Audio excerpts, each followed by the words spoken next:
안녕하세요. 성악가 테너 강래우입니다.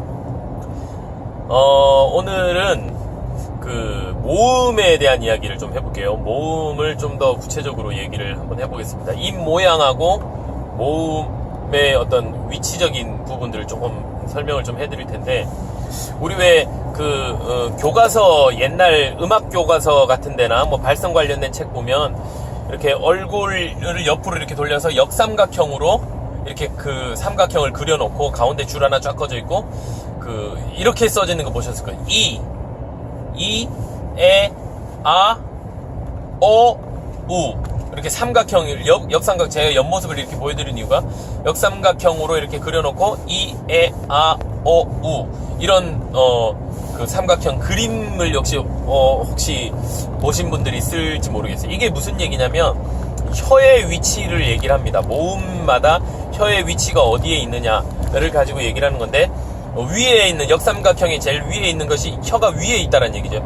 이 혀의 위치가. 그래서 이라는 모양은요, 혀가 가장 앞에 있으면서 위에 있다는 얘기예요.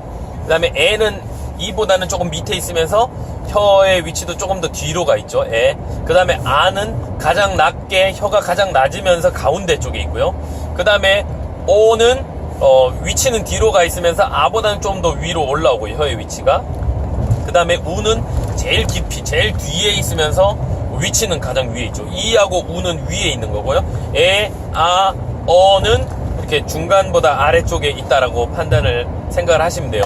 그래서 혀의 위치에 따라서 에, 아, 우 이렇게 혀의 위치가 이 삼각형의 모양으로, 역삼각형의 모양으로 꼭지점을 이렇게 그려가면서 생각을 해보시면 그 모양이 나옵니다. 그게요, 이제 언어적인 차원에서의 얘기죠.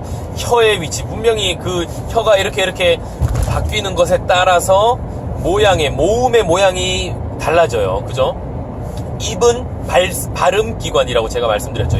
구강은 발음기관인데, 발음을 관장하는 기관인데요, 여기서 가장 중요한 것이 모음이죠. 모음을 어떤 모양을 잡을 것이냐에 따라서 이제 그 색깔 자체가, 음의 모양 자체가 결정이 되는 거니까. 이 모음이 너무나 중요한데, 이 혀의 위치나 이런 것들에 따라서 이렇게 구분을 해놓은 것이 에, 아, 우입니다. 근데 이게요, 발성은 어쨌든 우리는 계속 비강으로 하는 허밍의 이 소리는 계속 가고 있고, 모양을 아이요 혀의 위치와 입 모양에 따라서 이렇게 바꾸는데요, 이거를 이제 노래에다가 조금 적용을 해보면 그 삼각형을 이렇게 5개를 그려놓고 우리는 구분을 했지만, 이거는 혀의 위치고요, 턱의 위치를 우리는 꼭 생각을 해야 되는 거예요. 턱의 위치는 2개밖에 없다라고 생각을 하시면 됩니다. 닫혀 있느냐, 열려 있느냐. 그래서 닫혀 있는 모음은요, 제일 아까 역삼각형에서 위에 있던 발음, 이 우는요, 턱이 이렇게 닫혀 있다고 보시고요. 그 다음에 에는 중간쯤이죠. 어정쩡하잖아요. 그래서 노래할 때도 턱도 약간 중간으로 열리게 돼 있어요.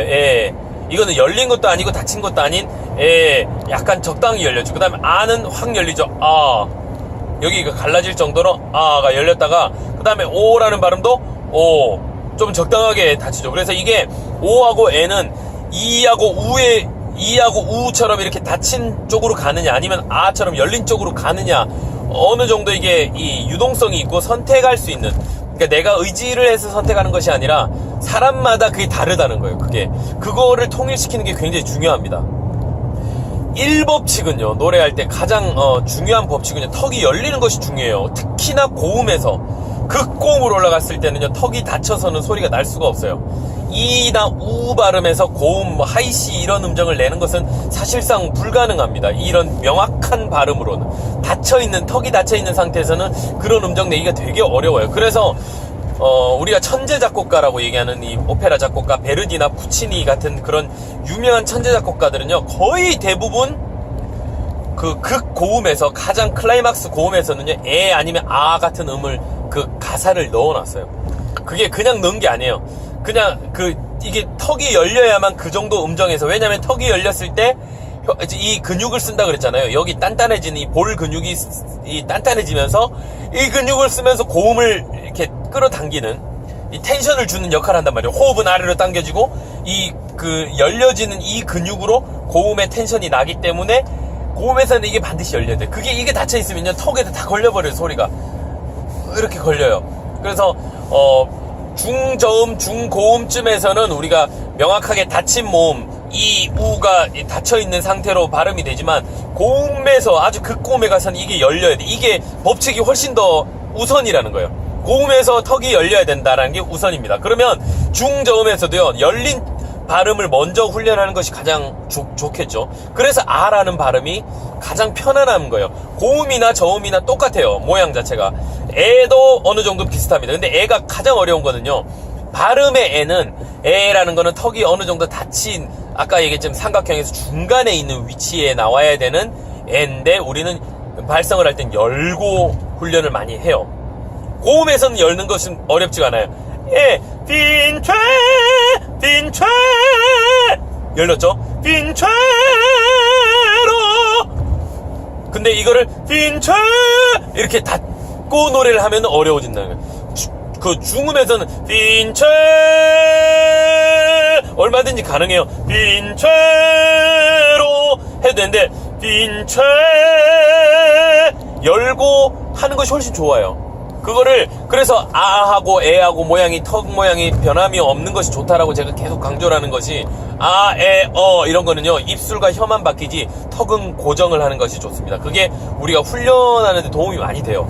이거를 중저음에서 중고음쯤에서 중음쯤에서 이 턱을 열고 아, 에, 를 연습을 해 놓으면 고음이나 어딜 가서든지 우리가 흔들림 없이 소리를 내는데, 자꾸 중음에서 이렇게 턱이 그냥 편안하게 닫혀버린대. 에 발음이 제일 어렵거든요. 그래서 근데 오 발음요, 오히려 소리가 이렇게 뒤로 먹기 때문에 오 하면 새는 소리가 별로 없어서 우리가 생각보다 쉽게 나는데, 에는요, 입은 열려 있으면서 턱은 닫혀 있으니까 자꾸 새요. 소리는 새면서도 에너지는 분산이 돼요. 자꾸 퍼지는 거예요.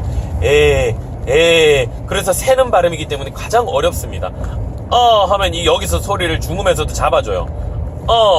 이다 우같이 이렇게 닫힌 모음에서는요, 오히려 이가 입술을 사용해서 이, 우 얼마든지 여기서 소리를, 호흡을 모아주기 때문에 발음하기가 또 에보다는 훨씬 쉬운데, 이 에는요, 이거를 다, 그래서 에라는 발음을 이렇게 하시는 사람들이 많아요. 특히 여자분들이 이런 경우가 많아요. 왜냐면 여자는 두성으로 거의 다 소리를 100% 내기 때문에 하고 새니까 소리를 이렇게 호흡을 불어서 내는 경향이 많은데, 이거를 에라는 발음을 내기가 굉장히 어려운 거예요.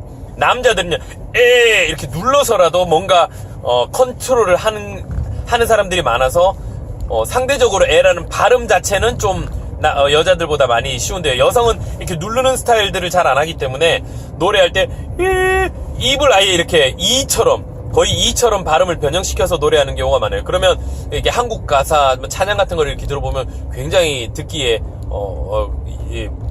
부담스러운 그런 발음을 하는 경우가 굉장히 많습니다. 에라는 발음은 진짜 어려운 발음인데요. 특히 여성들에게 더 어려워요. 에라는 발음. 자꾸 세요.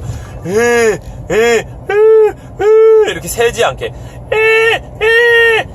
비강이 확실하게 열려 있으면서 라는 발음을 만들어주는 것이 굉장히 중요합니다. 어쨌든 이 법칙도요, 고음으로 가서는 반드시 열려야 되는 거예요. 그러면 에라는 발음을 발성으로 한다 그러면 열어놓고 아처럼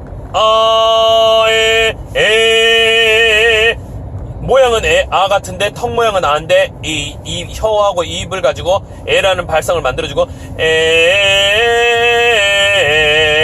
이 상태로 고음까지 가는 것은 그렇게 어렵지 않거든요. 그러니까 중저음에서 에를 잡아주는 것이 훨씬 더, 오히려 고음보다 어려워요. 에는.